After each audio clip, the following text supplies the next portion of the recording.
niwe mugore wa mbere w'umuzungukazi wemeye kuza agakora imirimo yari imenyerewe ku bagore b'Abanyafurika, aravoma, ajya gutashya inkwi mu ishyamba n'ibindi byinshi bitandukanye. Corinne yiyemeje kuza muri Afurika ahari ubuzima bwe bwa kizungu yari amenyereye, byose abikora kubera urukundo. Ese ibikoko byaje kumuhira? Ntucikwe rero byose kuri iyi nkuru, gumana natwe hano kuri Inema TV wiyumvire byose uko byagenze. Reka kandi mwibutse gukora subscribe niba utarayikora, ndetse namwe mwese mbashimire mwebwe mwamaze kuyikora, mwumve yuko rwose mbashimira cyane mbikuye ku mutima. Reka twikomereze inkuru yacu. Iyi nkuru yacu tuyitangiye ku mukobwa witwa Corinne Huffman, akomoka muri Switzerland. Papa we ni Umudage naho mama we akaba Umufaransa. Corinne yavukiye mu muryango mwiza cyane kandi w'abakire, yarabayeho neza cyane kuko nta kintu na kimwe yari abuze. Ku myaka ye 21 gusa, Corinne nawe yatangiye kwinjira muri business. Nuko atangira ubucuruzi kuko yari afite iduka rikomeye cyane byaranguzaga imyenda. Yatangiye kuba umukire akiri umukobwa muto cyane, abantu benshi bishimiraga ibikorwa bye n'urwego yari atangiye kugera hakiri mutoya gutyo. Nta gushidikanya ko wamubonaga wese yabonaga ko ahazaza hakoreye ari ahantu heza cyane. Corinne yari mwiza kandi bitari ku isura gusa, kuko yari afite no mu mutwe hafungutse. Abantu benshi bari bamushyigikiye. Corinne rero ku myaka ye 24 yari afite umukunzi. Nawe yari umusore mwiza, umusore nawe rwose uvuka mu muryango ukomeye. Couple yabo yari nziza cyane, famille zabo zombi zari zibashyigikiye. Mbese cyari gisigaye byari gutangira gutekereza ku mishinga y'ubukwe bw'abana babo. Corinne rero yakundaga gutembera cyane, maze ubwo yari afite imyaka 26 asaba umukunzi we ko mbere yuko bakora ubukwe batemberera muri Afurika. Umukunzi we nawe arabimwemerera. Corinne amubwira yuko igihugu yifuza gutembereramo cyo muri Afurika ari igihugu cya Kenya. Nuko we n'umukunzi we wa Switzerland berekeza muri Kenya, aba ariho bajya gutemberera. Corinne yari amaze igihe kinini yumva ashaka gutemberera muri Kenya ngo anahamenyere byinshi mu mico y'Abanyakenya. Muri uko gutembera, Corinne yaje kumenyana n'indwanyi imwe yo mu bwoko bw'Abanyasamburu. Nuko yishimira uwo musore wari mwiza cyane witwaga Rikitinga. Yari umusore muremure mwiza. Corinne atangira gushaka kumumenyaho byinshi, maze biza kurangira namukunze. Byasaga nkaho ari ubusazi kuko bari abantu babiri bo mu isi ebyiri zitandukanye. Corinne yari umukobwa w'umukire ufite amafaranga menshi, umukobwa wakuriye mu buzima bw'iterambere. Naho Rikitinga ari umusore wibereye ahantu mu giturage, yewe kitaragira muri iterambere. Ariko ibyo byose Corinne ntago yigize abyitaho, bityo yahaga agaciro gusa nukumva ko yakunze nta bindi. Yiyumvagamo urukundo ku buryo byose yumvaga aniteguye kubisiga inyuma, ibyahise byose nuko akitangirira ubuzima bushya na Rikitinga. Umukobwa yahise afata umwanzuro ntakuka wo gutandukana n'uwari umukunzi we, nuko anagurisha rya duka rye naryo ryari rimaze gukomera cyane. Corinne yeretse Rikitinga ko amukunda cyane, ko yiyemeje guhara byose kubera we. Rikitinga we byaramutunguye cyane, ntago yiyumvishaga ukuntu umukobwa mwiza w'umuzungukazi usa nk'uko Corinne yasaga yamukunda. Rwose yabonaga badafite ahantu na hamwe bahuriye. Batangiye rero kujya baba bari kumwe inshuro nyinshi zishoboka, ariko Rikitinga niyumvishe ko igihe cyazagera Corinne akamubera umugore. Umubano wabo dore ko wari unagoranye cyane kubera kutabasha kumvikana neza kubera indimi zitandukanye, ariko bakagerageza uko bashoboye bakumvikana. rimwe na rimwe Rikitinga we byanamuteraga ubwoba umukobwa waje gutyo gusa atamuzi, ntazi aho akomoka, ntazi ababyeyi be, kandi mu muco wabo cyaraziraga kuba washyingiranwa n'umuntu utazi inkomoko ye n'ibisekuru bye byose.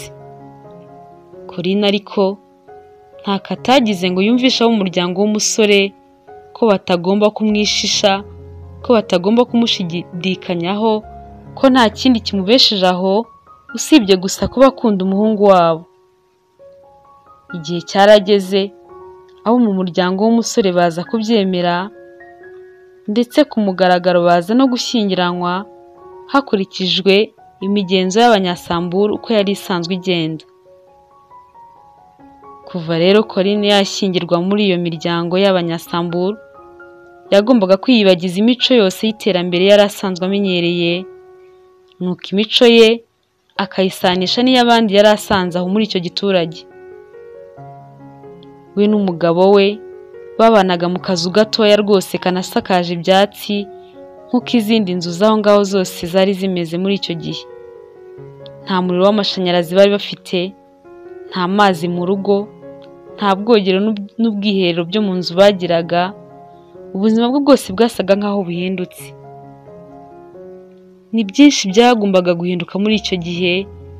Nta byo kurya byiza byari bihari nk'ibyo yari amenyereye, nta buvuzi buteye imbere bwari buhari. Buri kimwe cyose yari amenyereye cyari gifite itandukaniro rikomeye cyane n'ibyo yari asanze aho ngaho. Corinne yatangiye gukora imirimo yose yo mu rugo yakorwaga n'abagore b'Abanyafurika bari bari aho ngaho muri icyo gihe. Akajya kuvoma, agatashya inkwi, agateka n'ibindi byinshi. Corinne yatangiye kurwara indwara nyinshi zitandukanye, ariko cyane cyane malariya, ariko kubw'amahirwe akayirwara akayikira. Gusa nanone we yumvaga nta kintu na kimwe bimutwaye, kuko urukundo yumvaga ari rwo ashyize imbere kurenza ibindi byose. Kuko iyo mirimo yose yo mu rugo n'izo ndwara zitandukanye yarwaraga yumvaga bitamuteye ubwoba. Ikintu ahubwo cyaje gusa nk'aho kizanye agatotsi mu rukundo rwe n'umugabo we, ni ukuntu Rikitinga yari atangiye kumufuhira ku buryo bukabije. Ntiyifuzaga kumubona avugana n'undi mugabo uwo ari we wese, noneho yamubona amusekera, umujinya ukamwica ku buryo yashoboraga no kumukubita. Batangiye kutagira ibintu byinshi bahuza kubera imico yabo itandukanye. Rikitinga we yumvaga ko umugabo ari umutware mu rugo, nta by'ubwumvikane n'umugore we ngo baganire bafate umwanzuro ku kintu runaka. Yumvaga umugabo nyine ari ushyiraho amategeko mu rugo, agatunga umuryango, naho umugore akabyara akarera, akanakora imirimo yo mu rugo. Corinne we ariko si uko yabyumvaga, nk'uko yikundiraga ubucuruzi n'ubundi yafunguye akaduka hafi y'aho babaga, ngo atangire agire utuntu dutoya acuruza, maze babone amafaranga batera imbere. Umugabo we nawe rwose arabyanga ibyo bintu, arabirwanya cyane. Yumva ko umugore yaba agiye gutangira kumutegeka. Nuko Corinne abonye batangiye kubishwanira arabireka, akomeza kwibanira n'umugabo we. Igihe cyaje kugira nuko baza kubyarana umwana w'umukobwa mwiza cyane witwa Napirayi. Napirayi amaze gukura, Corinne nanone ikintu cyongeye kumubabaza ni ukumva ko umwana we yari agiye gukorerwaho imigenzo nk'uko byagendaga ku bandi bana b'abakobwa bo muri ubwo bwoko, nko kubakata bimwe mu bice byabo byo mu myanya ndangagitsina. Corinne yumvaga ibyo bintu rwose bidashobora gukorerwa umukobwa we. Ikindi nanone cyaje kumubabaza cyane ni ukumubwira ko umukobwa we agomba guhita amwohereza kwa nyirakuru ubyara se kugira ngo ajye amufasha imirimo, hanyuma atangira abyara abandi bana benshi, kandi ko n'umugabo we agomba gushaka abandi bagore benshi kugira ngo babyare abana benshi bo kugira ngo umuryango wabo we waguke, nk'uko nyine byari bisanzwe bigenda mu muco wabo. Corinne noneho yumvise ibyo bintu bimurenze, ati nihanganiye byinshi ariko ibi byo birananiye. ubwo bari bamaranye imyaka 4 babana we n'umugabo we. Maze umunsi umwe Corinne afata umwanzuro, afata umukobwa we, nuko barigendera yisubira muri Switzerland.